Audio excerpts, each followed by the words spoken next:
Good morning everyone. और आप सभी का स्वागत है हायर डेस्टिनी में। हम परमेश्वर के शुक्रगुजार हैं कि परमेश्वर ने हमें आज फिर सुबह मौका दिया था कि हम खुदा के वचनों के साथ रूबरू हो सकें। खुदा के वचन जो हैं वो बहुत ही मीठे हैं, मधु से भी मीठे हैं, क्योंकि इसमें हमें अपनी निजात आ, का रास्ता जो है वो नजर आता है। हम अभी थोड़ी देर बात ही कर रहे थे कि चीजें जो है रिपीट हो रही हैं, पर ये बाइबल का पैटर्न है। आप उत्पत्ति से लेके प्रकाशित वाक्य तक जब देखते हैं तो आप ये देखते हैं कि खुदा जो है वो रिपीट करते हैं और उसके बाद एनलार्ज कर रहे हैं उसके बारे में, और गहरे भेद जो है वो हमें दिखा रहे हैं। सो आइए देखते हैं कि आज जो है परमेश्वर हमारे लिए कौन सा भेद जो है वो लेकर आए हैं। आज हमारी लेव्यवस्था उसका 14 अध्याय है, जिसमें हम लेप्रेसी के बारे में जो है पढ़ने वाले हैं, और उसके बारे में क्या एनलार्जमेंट दी गई है वो हम देखेंगे। सो आइए, इससे पहले कि हम लेव्यवस्था 14 पढ़े, अपने सिरों को झुकाएंगे और हम प्रार्थना में जाएंगे। हमारे स्वर्गीय खुदाबंद, हम आपके शुक्रगुजार हैं आपकी मोहब्बत के लिए, आपके फजल के लिए जो आपने हम पर किया कि हम इस दुनिया में जिंदों की जमीन पर पाए गए हैं। रात भर आपने हमें मीठी नींद दी, सुबह की रोशनी दिखाई खुदाबंद। हम आपके कदमों के कदमों में प्रभु जी अपने सिरों को झुकाते हुए चूमते हैं आप, क्योंकि खुदावन आपके जैसा कोई नहीं। हम आपसे खुदावन मोहब्बत करते हैं, पर उतनी नहीं जितनी आपने हमसे की है। हमारी प्रार्थना है खुदावन कि आप हमारे दिलों में अपने प्रति मोहब्बत को और बढ़ाएं, हमारी गुनाह गलतियों को माफ कर दें, जूफे से धोकर साफ कर दें खुदावन, और हमारे गुनाह जितना पूर्व पश्चिम से दूर है उतनी ही दूर हमसे कर दें। आपका आत्मा कभी भी हमें छोड़े ना खुदावन, आप अपने फजल से हमें भर कर रखें। खुदावन, आज का कलाम आप हमें समझाएं, आप बोलें, हम सुने, आप बढ़ें और हम घटें, और आपका नाम मुबारक ठहरे। इस प्रार्थना को यीशु के नाम से मांगते हैं, आमीन। सो ये देखते हैं लेवावस्था उसका 14 और उसकी पहली आयत। फिर यहोवा ने मूसा से कहा, कोढ़ी के शुद्ध ठहराने की व्यवस्था ये है कि वह याजक के पास पहुंचाया जाए, और याजक छावनी के बाहर जाए, और याजक उस कोढ़ी को देखे, और यदि उसके कोढ़ की अवधि चंगी हुई हो तो याजक आज्ञा दे कि शुद्ध ठहराने के लिए दो शुद्ध और जीवित पक्षी, देवदारू की लकड़ी और लाल रंग का कपड़ा और जूफा, ये सब ले जाए। और याजक आज्ञा दे कि एक पक्षी बहते हुए जल के ऊपर मिट्टी के पात्र में बलि किया जाए। तब वह जीवित पक्षी को देवदारू की लकड़ी और लाल रंग के कपड़े और जूफा, इन सबों को लेकर एक संग उस पक्षी के लहू में जो बहते हुए जल के ऊपर बलि किया गया है डुबो दे, और कोढ़ से शुद्ध ठहरने वाले पर 7 बार छिड़क कर उसको शुद्ध ठहराए। तब उस जीवित पक्षी को मैदान में छोड़ दें, और शुद्ध ठहराने वाले अपने वस्त्रों को धोएं और सब बाल मुंडवाकर जल के स्नान करें। तब वह शुद्ध ठहरेगा, और उसके बाद वह छावनी में आने पाए, परंतु 7 दिन तक अपने डेरे से बाहर ही रहे।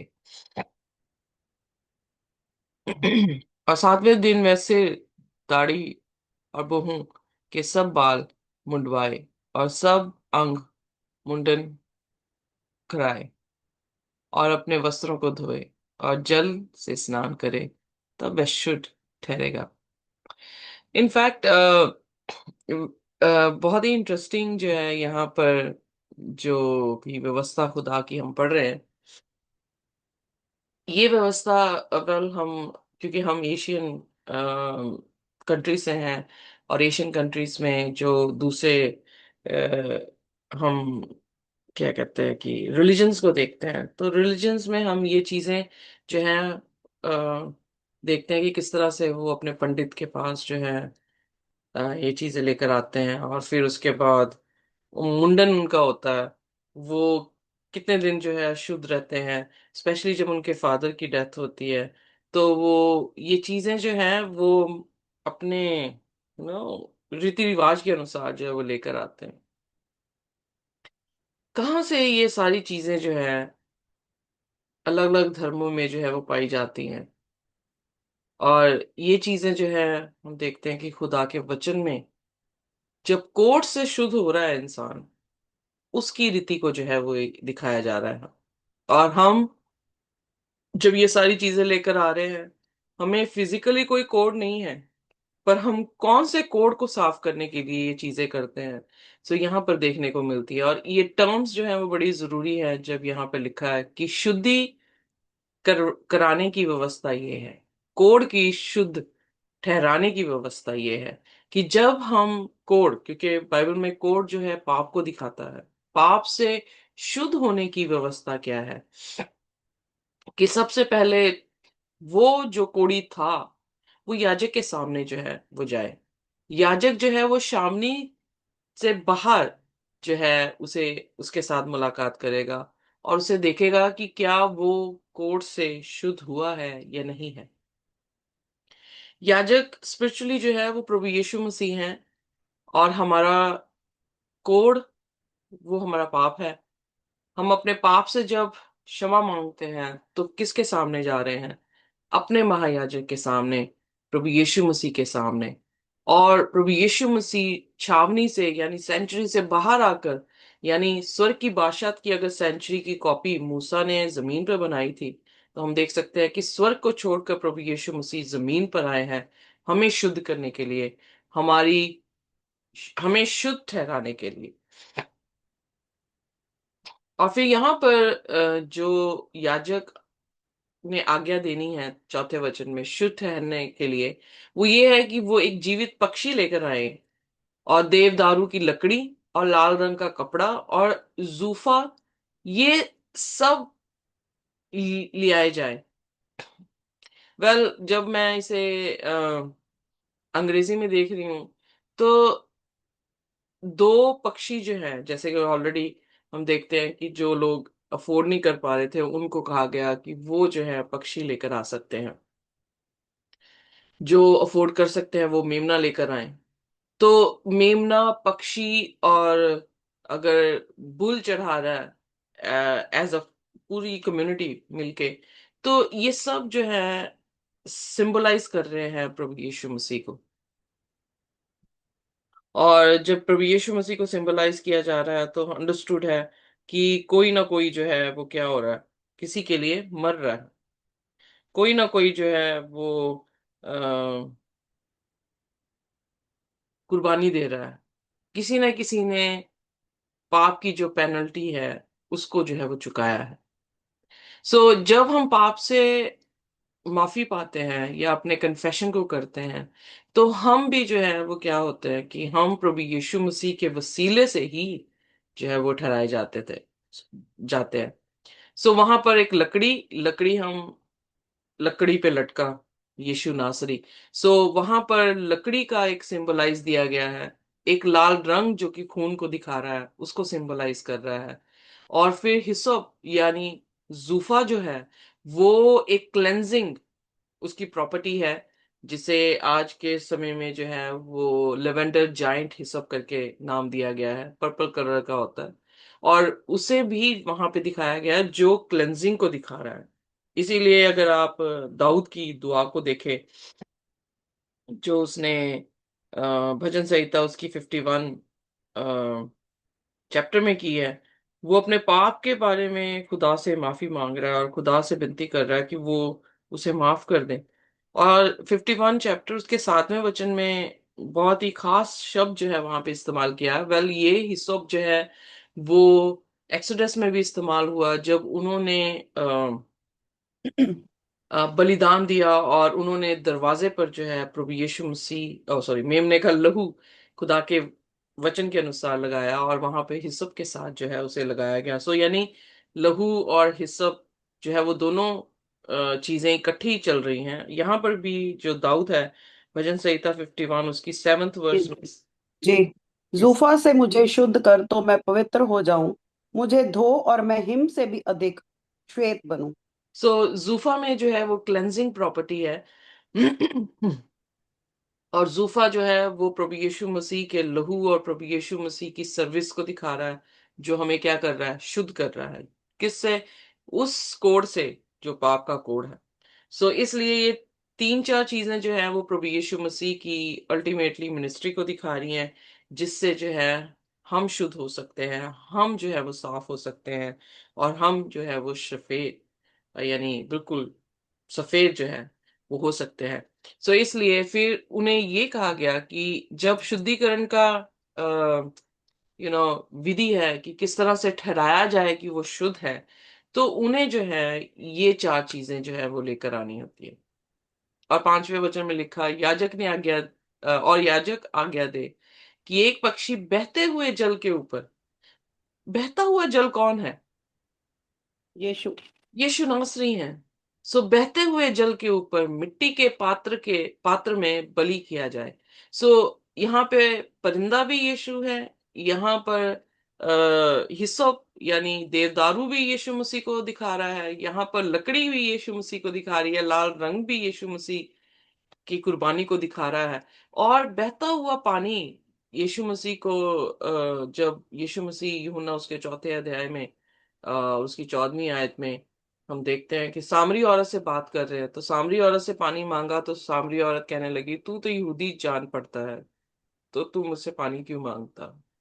तो यीशु मसीह ने जो है उसे क्या कहा, ये देखते हैं यूहन्ना 4 और उसकी 14 आयत।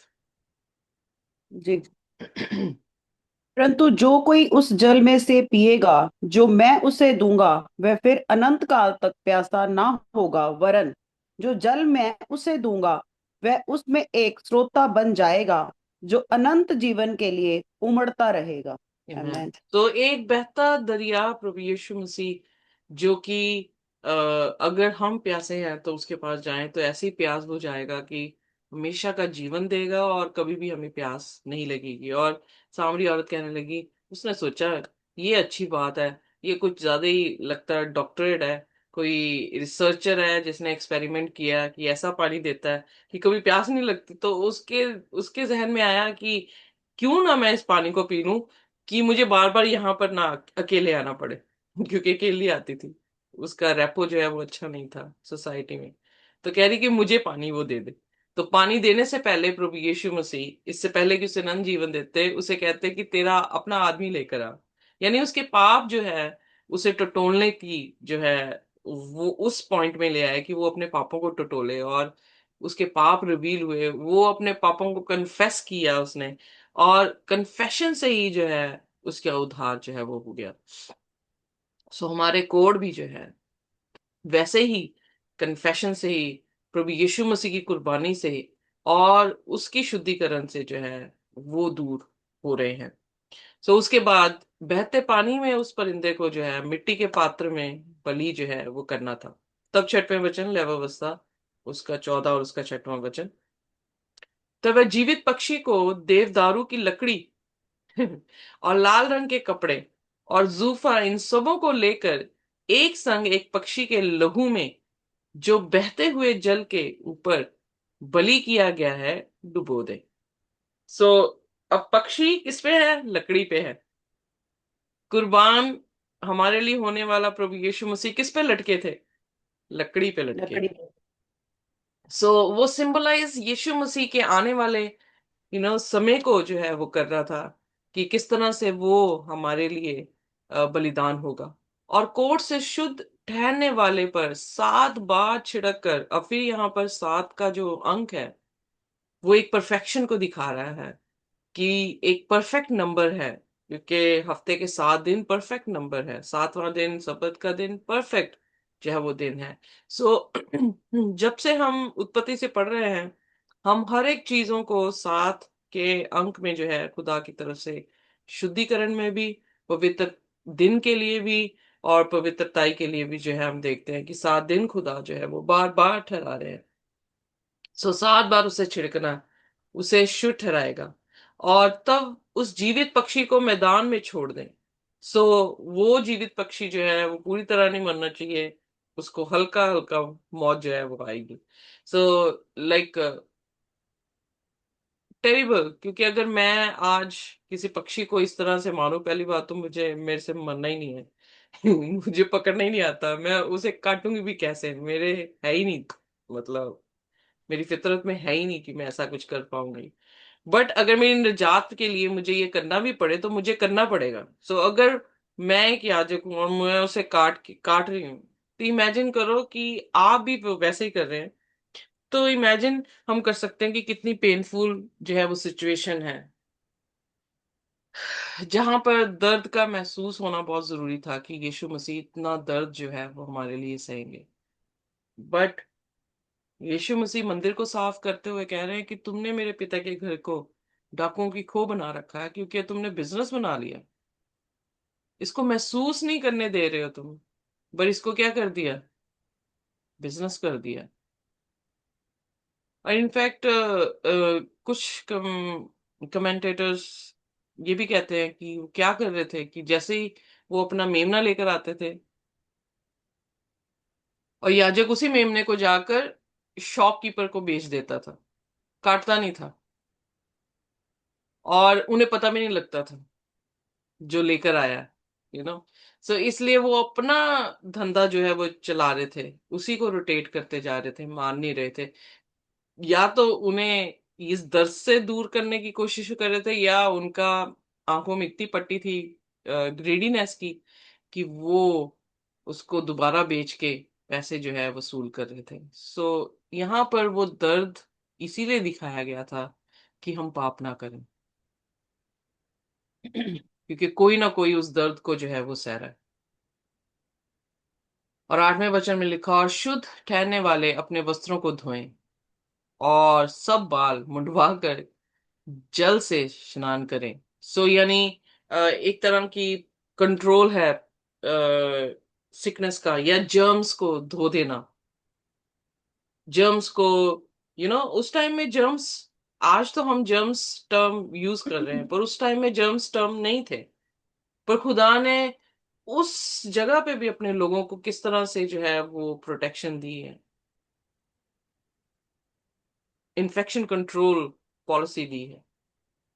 और फिर उसके बाद खुदा हम देखते हैं कि किस तरह से उन्हें अपने सारे बालों में, मतलब कहीं पर भी कोई जर्म रह ना जाए, कि वो रीएक्टिवेट बॉडी में जो है वो हो जाए। सो कई चीजें ऐसी हैं, क्योंकि जब मैं रूमेटोलॉजी पढ़ रही हूँ तो वहां पे मुझे देखने को मिलता है कि कुछ जीन्स में भी रहते हैं, कुछ जीन्स हमारे पास ऐसी हैं जिसमें हम किसी भी बीमारी को जो है वो अपनी लाइफ में लेकर आ सकते हैं। वो तब तक शांत बैठे रहते हैं बॉडी में जब तक कि कोई चीज हम ऐसा करें जो उसे ट्रिगर करे, रीएक्टिवेट करे, कि दोबारा से जो है वो हो जाए। कुछ मेडिसिन ऐसी हैं कि अगर हेपेटाइटिस हुआ था, ओ सॉरी, चिकन पॉक्स हुआ था, तो chicken pox, even hepatitis B को भी, चिकन पॉक्स भी जो है वो दोबारा से रीएक्टिवेट कर देता है, कि दोबारा से चिकन पॉक्स जो है वो हो जाते हैं। सो कहने का अर्थ है खुदा चाह रहा था कि कोई भी ऐसा एक अंश ना रह जाए जो रीएक्टिवेट किसी भी टाइम पे हो जाए, और वो किसी भी तरह से जो है लोगों में स्प्रेड हो जाए। चिकन पॉक्स का जो हल्का सा ब्लिस्टर्स होते हैं, उसका पानी भी अगर किसी के कांटेक्ट में आ गया तो उसे चिकन पॉक्स जो है वो हो जाती है। तो लेप्रोसी तो उससे भी जो है वो ज्यादा बुरी थी। तो खुदा इसलिए वहां पे इन्फेक्शन कंट्रोल पॉलिसी जो है वो इस्तेमाल कर रहे हैं, कि वो पूर्ण तौर से कैंप से बाहर ही अपने आप को धोएगा, अपने सिर को, अपने बालों को, शरीर के बालों को जो है वो मुंडवाएगा, तब वह शुद्ध ठहरेगा और उसके बाद वह छावनी में आने पाए, परंतु 7 दिन तक अपने डेरे से बाहर ही रहे। सो फिर 7 दिन तक जो है उसे डेरे से बाहर रहना ही पड़ेगा, सब कुछ मुंडवा के, धो के, कपड़े भी धुलवा के, फिर भी वो 7 दिन, क्योंकि इसलिए कि 7 दिन तक जो है वो फिर ऑब्जर्वेशन में रहेगा कि क्या वो सही रहता है या डिजीज रीएक्टिवेट हो रही है। 9वें वचन में, और 7वें दिन वह सिर, दाढ़ी और मुंहों के सब बाल मुंडवाए। सो होल बॉडी शेव करनी है। तब अंग मुंडन कराए। अब ये अंग मुंडन क्या है? what's a word? Hair of the head and beard, eyebrow, hair, washes, okay. So बालों की बात कर रहे हैं, और आईब्रोज के बाल भी बन जो है, अंग्रेजी में इस तरह से लिखा है।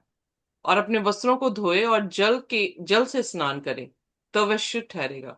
सो इसका मतलब उसको बालों में किसी भी तरह से जो है वो वायरस ना रह जाए, और पानी से जो है चीजें धुल जाएं। और 8वें दिन वे दो निर्दोष भेड़ के बच्चे और अनबलि के लिए तेल से सना हुआ एक एपा का 3/4 अंश मैदा और लोज भर तेल लाए। सो हम ऑलरेडी देख चुके हैं कि मेल बलि, अन्न बलि और होम बलि जो है ये इकट्ठी चढ़ाई जाती थी। पाप बलि ऑलरेडी जो है चढ़ा दी गई है। अब इन तीनों को इकट्ठा चढ़ाना था। वो कब था? 8वें दिन जो है उसे चढ़ाना था। और शुद्ध ठहराने वाले याजक इन वस्तुओं समेत उस शुद्ध होने वाले मनुष्य को यहोवा के सन्मुख मिलाप वाले तंबू के द्वार पर खड़ा करें। सो फिर उसके बाद याजक जो है वो उस पापी को जिसे शुद्ध ठहराया गया है उसे मिलाप वाले तंबू के बाहर जो है खड़ा जो है वो करता है।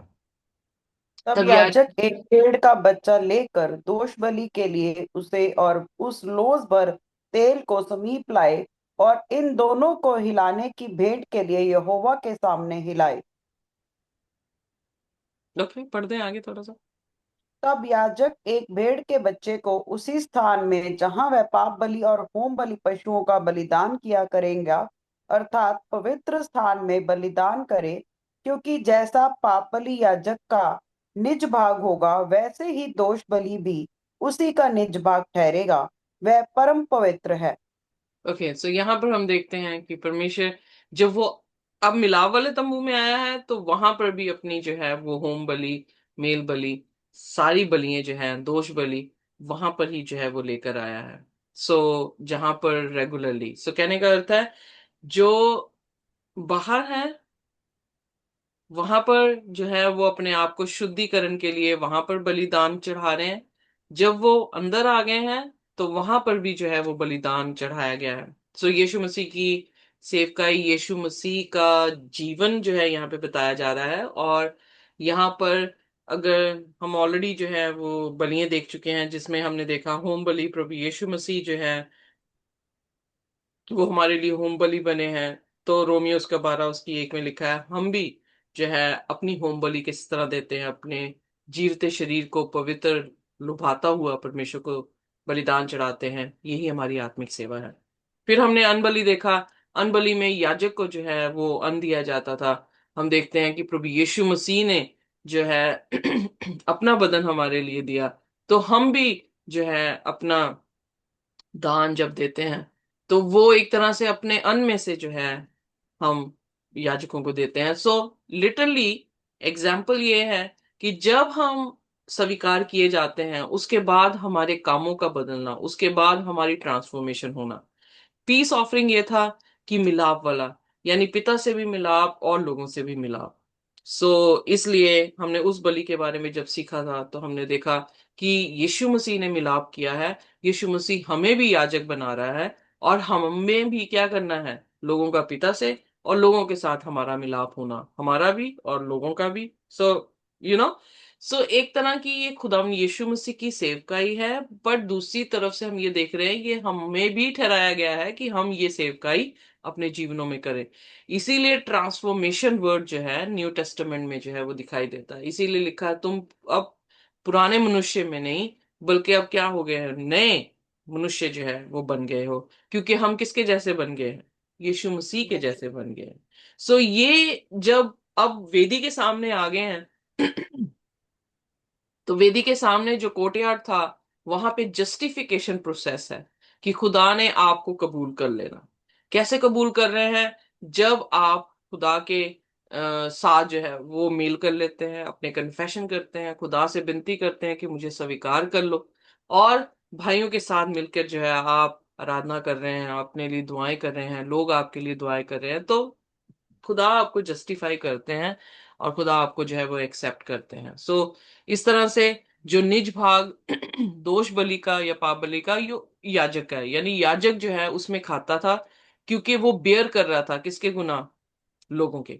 सो यीशु मसीह ने भी उसी तरह से हमारे पाप क्या कर लेने हैं, जब हम अंगीकार कर रहे हैं, हम यीशु के साथ सामने आ गए हैं, विनती कर रहे हैं, तो यीशु उन पापों को जो है हम अपने ऊपर बेयर करते हैं, और वह अपने ही लहू को लेके वो जो है सेंचुरी के अंदर या वेदी के अंदर जो है वो पहुंचे हैं और हमारे लिए विनती करते हैं। सो इसीलिए पौलुस जो है वो अपनी पत्रियों में यीशु मसीह की जो सेवकाई है और हमारी सेवकाई उसके जैसी हो, वो ही चीजें जो है उन पत्रियों में जो है वो दोहरा रहे हैं। सो उनके मसलों को इसी तरह से जो है वो खत्म कर रहे हैं, क्योंकि वो 14 साल तक गलेती उसके 2 की पहली आयत में 14 साल के बाद जब वो मतलब बदले हैं। बहुत सारे कमेंटेटर इस बारे में बोलते हैं कि जब वो ट्रांसफॉर्म हुआ इंसान, या जब यीशु मसीह को उसने ग्रहण कर लिया, 14 साल तक वो खुदा के कलाम को जंगलों में जो है वो पढ़ता रहा, और उसके बाद वो आकर सेवकाई करने लगा, और फिर उसने जो है ओल्ड टेस्टामेंट को बड़ी बखूबी से जो है अपने लेटर्स में जो है वो बयान कर दी। सो उसके बाद अगली आयत, 15वीं आयत। तब याजक दोष बलि के लहू में से कुछ लेकर शुद्ध ठहराने वाले के दाहिने कान के सिरे पर और उसके दाहिने हाथ और दाहिने पांव के अंगूठे पर लगाए। सो हम और ऑलरेडी देख याजक चुके हैं, 2 मिनट से वेरी इंपॉर्टेंट, हम ऑलरेडी देख चुके हैं जब डेडिकेशन की गई थी याजकों की, तो उनके ऊपर उनके भी जो है वो दाहिने कान, अंगूठा हाथ का और उसके बाद पाँव का, वहां पर जो है वो लहू छिड़काया गया था। यानी कोई भी ऐसा चीज ना सुने जो कि ये काम जो है डेडिकेटेड हो खुदा के लिए, कि किसी की चुगली, किसी का कुछ और नहीं मसला, खुदा के वचन जो है वो सुनने पाए। और हाथों से हम काम करते हैं सो हमारे काम दुरुस्त हों, पाँव से हमारी चाल है तो हमारी चाल जो है वो दुरुस्त हो। सो इसलिए डेडिकेटेड या कमिटेड किया गया है उस आदमी को, कि अब वो जो है पुराने पाप नहीं करेगा। इसीलिए आप देखेंगे यीशु मसीह ने जो 38 वर्षीय इंसान बीमार था, जब उससे चंगा किया, तो यीशु मसीह ने कहा दोबारा से पाप मत करना, ऐसा ना हो कि 7 और हफ्ते तेरे पे आ जाए। जब मरियम थी तो मरियम को जब बचा लिया पथरवा से, तो मरियम से भी कहा कि मैं भी तुझ पे दोष नहीं लगाता, ऐसे कि तू दोबारा पाप मत करना। सो एक डेडिकेशन जो है वहां पे दिखाई देती है, कमिटमेंट दिखाई देती है, कि we will not go back to the same ways. हम उन पुराने रास्तों में नहीं जाएंगे, हम वो पुराने मनुष्य तब में नहीं जाएंगे, हम एक नए मनुष्य बने हैं। अब हम कमिटेड हैं कि हम ना ही कोई पाप अपने इन गेट से करें, ना ही पाप अपने हाथों से, और ना ही पाप अपने अपने रास्तों में होकर जो है हम करें। सो इसलिए यहाँ पर भी जो याजक को कमिटमेंट के लिए या डेडिकेशन के लिए उस व्यवस्था को दिया था, यहाँ पर कोड़ी को भी वही व्यवस्था दी गई है। सो इसलिए हमारी व्यवस्था भी जो है वो सेम है। चाहे हम पाप के कोड़ी शुद्ध हुए हैं, और खुदा ने जब शुद्ध किया है तो खुदा हमें याजकों का समाज बना रहा है मैं। आमेन। ओके, अब पढ़े और सिस्टर। याजक उस लोज पर तेल में से कुछ लेकर अपने बाएं हाथ की हथेली पर डाले, और याजक अपने दाहिने हाथ की उंगली को अपने बाएं हथेली पर के तेल से डुबोकर उस तेल में से कुछ अपनी उंगलियों से यहोवा के सम्मुख 7 बार छिड़के। ओके, सॉरी, मैं गलत बोल गई। मुझे लगा कि शायद उस बीमारी वाले बंदे को ये करना था। अ, याजक उस लोज भर तेल के कुछ लेकर अपने, ओके। सो अब यहाँ पर कमिटमेंट जो है वो, सॉरी, उस आदमी की भी है, किसकी? याजक की। सो ऑलरेडी हम देख चुके हैं उसकी व्यवस्था में खुदा के सन्मुख आ रहा है, तो वो क्या कर रहा है, अपने उसको जो है यही सारी चीजों के दौरान जो है कमिटमेंट दिखाने की कोशिश करी, कमिटमेंट की व्यवस्था या सेरेमनी जो है उनके लिए दी थी। अब दोबारा से कमिटेड कर रहा है याजक अपने आप को, और फिर उसी को मतलब यीशु खुदा की हुजूरी में जाने से पहले अगर मैं किसी को लेकर आई हूं तो मुझे अपनी कमिटमेंट या अपने पापों की क्षमा जो है वो खुदा के सामने रखनी पड़ेगी। ऐसा ना हो कि उसको मैं लेकर आऊं तो खुद मैं जो जब खुदा की हुजूरी में जाऊं तो मैं ही जो हूं खत्म हो जाऊं। सो यहाँ पर वो अपनी भी कमिटमेंट कर रहा है। सो एक याजक की कमिटमेंट और एक पापी की कमिटमेंट जो है वो दिखाई दे रही है। सो उसी तरह से यीशु मसीह जब हमारे लिए विनती कर रहा है तो यीशु मसीह की कमिटमेंट हम ऑलरेडी देख चुके हैं कि वो पवित्र ठहरा है, इसीलिए बाप के दाहिने बैठा है। और इसीलिए यीशु मसीह के जरिए से हमारी जो है वो शुद्धिकरण या हमारा जो है अपनाया जाना जो है वो बिल्कुल जायज है, क्योंकि उसकी कमिटमेंट बड़ी स्ट्रांग है। अगर यीशु मसीह की कमिटमेंट स्ट्रांग ना होती या उसकी डेडिकेटरी सर्विस ना होती तो वो पिता के दाहिने हाथ ना बैठता। दाहिने हाथ बैठने का अर्थ है कि ही इज वेरी क्लोज, कि अगर मेरा केस मैं यीशु मसीह को दे देती हूँ तो किसी भी तरह से वो केस जो है वो रद्द नहीं होगा, सुनवाई उसकी हो जाएगी। Are you getting me? जी। सो इसलिए याजक को भी अपनी कमिटमेंट, वो कमिटमेंट यीशु मसीह की ही दिखाई दे रही थी। सो इसलिए आप देखेंगे शुरुआत से ही एक कबूतरी का दो बच्चे या हिस्सों, लकड़ी, लाल रंग का कपड़ा, और फिर उसके बाद यहाँ पर भी बलिदान जो है वो मेमने का चढ़ना और याजक। सो इसीलिए पौलुस इब्रानियों की पुस्तक में यीशु मसीह को हर जगह पे दिखा रहा है, क्योंकि व्यवस्था में हर जगह पे कौन दिख रहा है? प्रभु यीशु मसीह, एक याजक के रूप में, एक मेमने के रूप में। सो याजक की डेडिकेशन भी यीशु मसीह की कमिटमेंट, यीशु मसीह की जिंदगी को दिखाती है। और जब मेरी यीशु मसीह के साथ कमिटमेंट का मेल हो जाएगा तो क्या है, मेरी साल्वेशन इजी हो जाएगी। क्योंकि जो वकील मेरे लिए खुदा के सामने जो है, इवन जज भी यीशु मसीह, बाइबल बता रही है, अगर मेरा वकील इतना स्ट्रांग है तो जज किसी भी तरह से जो है वो मेरे केस को रद्द नहीं करेगा, या मेरे केस को जो है वो मुझे पापी नहीं ठहराएगा। तो इसलिए यहाँ पर हम देख रहे हैं कि इंसान की कमिटमेंट तो है ही है, और याजक की भी उसके साथ जो है वो कमिटमेंट दिखाई दे रही है। और फिर उसके बाद 18वां वचन। और जो तेल उसकी हथेली पर रह जाएगा, याजक उसमें से कुछ शुद्ध होने वालों के लिए दाहिने कान के सिरे पर और उनके दाहिने हाथ और दाहिने पांव के अंगूठे पर दोष बलि के लहू के ऊपर लगाए। और जो तेल याजक की हथेली पर रह जाए, उसको वह शुद्ध होने वाले के सिर पर डाल दे, और याजक उसके लिए यहोवा के सामने प्रायश्चित करे। तो वही जो है चीज जो है जो हथेली में याजक ने ली है, वो दोष बलि, गिव मी अ मिनट। और जो तेल उसकी हथेली पर रह जाएगा, याजक उसमें से कुछ शुद्ध होने वाले के दाहिने कान पे। So definitely I was right कि जो शुद्ध हुआ है उसको भी वैसे ही कमिटेड करने के लिए जो है वो कहा गया है। और बाकी जो रह जाएगा उसे कहाँ करना है?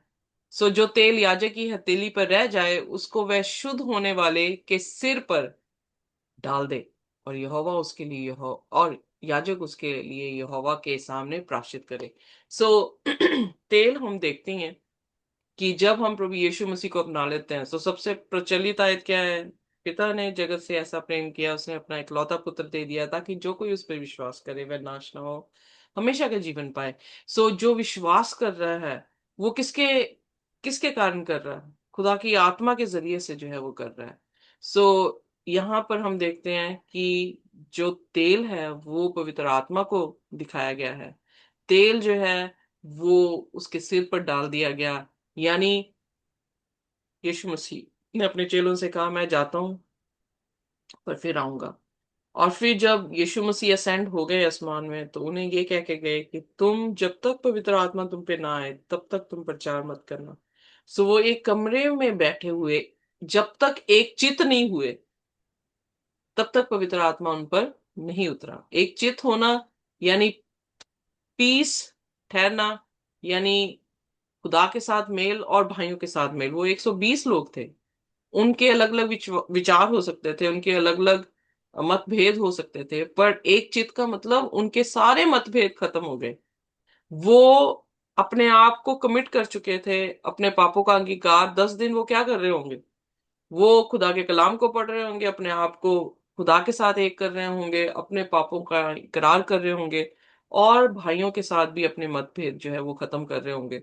सो अल्टीमेटली जब वो एक चित हुए, तो खुदा का आत्मा उन पर जो है वो आग की तरह जो है वो आ गया। सो यहाँ पर भी जो है जो शुद्ध हुआ है उस पर जो है वो, मैंने कोई आयत तो नहीं छोड़ी? नहीं जी। आ, और 7 बार छिड़का, वो कहाँ पर लिखा है? या सो हथेली पर तेल में डुबा कर उस तेल में से कुछ अपनी उंगली से यहोवा के सन्मुख 7 बार छिड़के। सो यहाँ पर भी हम देख रहे हैं कि 7 बार जो है खुदा के सामने भी जो है उस तेल को जो है वो छिड़का गया। सो इस तरह से जो है एक कोड़ी की शुद्धिकरण का व्यवस्था है, जिसमें याजक जो है वो यहोवा के सामने प्राश्चित कैसे कर रहा है कि इंसान को जो है ठहराना कि वो शुद्ध है, वो भी ठहराना बलिदान के ऊपर निर्भर था, ठहराना पवित्र आत्मा के ऊपर निर्भर था। सो इसलिए हमारे न्यू टेस्टामेंट चर्च में हम अब बलियां तो नहीं लेकर आते, पर हमारी जुबान की धन्यवादी की भेंट जो है, हमारे जुबान से कन्फेस की हुए की भेंट, जो कि प्रभु यीशु मसीह के ऊपर हम कन्फेस कर रहे हैं, जो वंस फॉर ऑल हम सबके लिए जो है उन्होंने बलिदान दिया है। तो ये सारी चीजें अल्टीमेटली हमारे साथ भी जो है वो होती हैं, और हमारा उद्धार भी जो है इसी तरह से होता है। ओके, अब उसके बाद 19 आयत। और याजक पाप बलि को भी चढ़ाकर उसके लिए जो अपनी अशुद्धता के शुद्ध होने वाले को प्रायश्चित करे, और उसके बाद होम बलि पशु का बलिदान करके अन्न बलि समेत वेदी पर चढ़ाए, और याजक उसके लिए प्रायश्चित करे और वह शुद्ध ठहरे। सो यहाँ पर हम देखते हैं कि होम बलि, अन्न बलि, मेल बलि, पाप बलि, ये सारी जो है वो इकट्ठी चढ़ाई जाती थी, जो कि यीशु मसीह की मिनिस्ट्री को दिखाती हैं, हमारी कमिटमेंट को दिखाती हैं। सो जब हम अपने कमिटेड हो जाते हैं और यीशु मसीह की कमिटमेंट के साथ हमारा मेल हो जाता है, तो वो पावरफुल हो जाता है, और उसी से जो है हम क्या होते हैं, शुद्ध किए जाते हैं। अगला जो है आयतें जो है हम कल पढ़ेंगे, पर आज हम 20 आयत तक जो है वो खत्म करेंगे, और खुदा का शुक्र करते हैं कि खुदा ने जो है अपने वचन से हमें सिखाया, और हम भी अपने आप को कमिटेड करें जैसे यीशु मसीह कमिटेड है। इसीलिए पत्रस कहता है जैसा प्रभु यीशु मसीह पवित्र है वैसे तुम भी पवित्र बनो। पवित्र। तो जब यीशु मसीह के साथ हम पवित्र, अपनी जैसी भी छोटी मोटी पवित्रता ही हम लेकर, नॉट छोटी मोटी बिकॉज लिटरली यहाँ पे परफेक्ट जो है वो कमिटमेंट जो है वो दिखाई दी है, क्योंकि अगर हमारी कमिटमेंट में हल्की सी भी इधर उधर ऊपर नीचे हो जाए, तो वो कमिटमेंट कमिटमेंट नहीं होगी। सो इसलिए बी केयरफुल, अपनी कमिटमेंट खुदा के कलाम के अनुसार खुदावन यीशु मसीह को दे, तो हम उद्धार जरूर जो है वो पाएंगे। आइए अपने सिरों को झुकाएंगे, और कोई भी जन जो है वो हमारे लिए इस समय प्रार्थना कर सकता है। Hallelujah, hallelujah, hallelujah. धन्यवाद, धन्यवाद, धन्यवाद है मेरे महान स्मर्थी प्रभु यीशु। जमीन और आसमान दे खालिक और मालिक मेरे पिता, मैं तेरा ਧੰਨਵਾਦ ਕਰਦੀ ਹਾਂ ਪ੍ਰਭੂ ਇਸ ਸੁੰਦਰ ਦਿਨ ਦੇ ਲਈ ਪਰਮੇਸ਼ਵਰ, ਜਿਹਦੇ ਚ ਅਸੀਂ ਆਨੰਦਿਤ ਔਰ ਮਗਨ ਹਾਂ ਮੇਰੇ ਪਿਤਾ। ਰੋਜ਼ ਦੀ ਰੋਟੀ ਦੇ ਲਈ ਪਰਮੇਸ਼ਵਰ, ਜੋ ਤੁਸੀਂ ਸਾਨੂੰ ਆਪਣੇ ਚਰਨਾਂ 'ਚ ਬਿਠਾਉਂਦੇ ਹੋ ਪ੍ਰਭੂ, ਅਸੀਂ ਤੁਹਾਡਾ ਧੰਨਵਾਦ ਕਰਦੇ ਹਾਂ ਪਰਮੇਸ਼ਵਰ। ਅਸੀਂ ਤੁਹਾਡਾ ਧੰਨਵਾਦ ਕਰਦੇ ਹਾਂ ਕਿ ਤੁਸੀਂ ਸਾਨੂੰ ਚੁਣ ਕੇ ਅਲੱਗ ਕੀਤਾ, ਸਾਡੇ ਲਈ ਮਾਰਿਆ ਗਿਆ, ਗਾੜਿਆ ਗਿਆ ਔਰ ਤੀਸਰੇ ਦਿਨ ਮੁਰਦਿਆਂ ਵਿੱਚੋਂ ਜ਼ਿੰਦਾ ਹੋਇਆ ਮੇਰੇ ਪਿਤਾ ਪਰਮੇਸ਼ਵਰ। ਅਸੀਂ ਤੁਹਾਡਾ ਧੰਨਵਾਦ ਕਰਦੇ ਹਾਂ ਕਿ ਅਸੀਂ ਤੁਹਾਡੇ ਵਚਨਾਂ ਨੂੰ ਪੜ੍ਹਦੇ ਹੋਏ ਪ੍ਰਭੂ ਆਪਣੀ ਜ਼ਿੰਦਗੀ ਨੂੰ ਪਵਿੱਤਰਤਾਈ ਦੇ ਵਿੱਚ ਪ੍ਰਭੂ ਜੀ ਬਣਾਉਂਦੇ ਹੋਏ ਤੁਹਾਡੀ ਆਗਿਆ 'ਚ ਚੱਲ ਸਕੇ ਮੇਰੇ ਪਿਤਾ, ਜੋ ਜ਼ਿੰਦਗੀ ਤੈਨੂੰ ਭਾਣ ਵਾਲੀ ਹੋ ਸਕੇ ਪਰਮੇਸ਼ਵਰ।